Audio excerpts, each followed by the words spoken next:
مباريات قويه اليوم في كاس العرب، وغادي نشوفوا اخبار غير ساره للركراكي والمنتخب المغربي والفرق كاع اللي لاعبين في كاس افريقيا.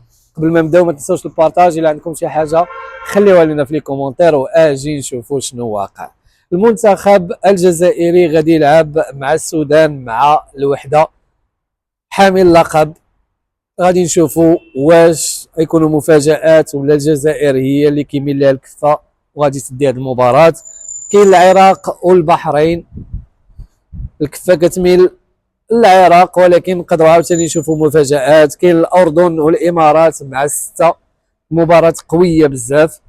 اما فيما يخص الخبر الغير سار المنتخب المغربي هو ان الانديه الاوروبيه ما غاديش تطلق اللعابه ديالها حتى 6 ايام قبل كاس افريقيا، يعني ما غاديش يبقى لهم الوقت باش يستعدوا باش يتدربوا.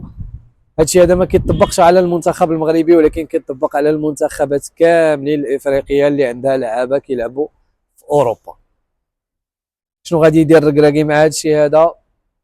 المنتخب المغربي ان شاء الله غادي يكون في الموعد، والاسود ديالنا ان شاء الله غادي يكونوا قد الحدث. نتلاقاو في فيديو جديد، تهلاو.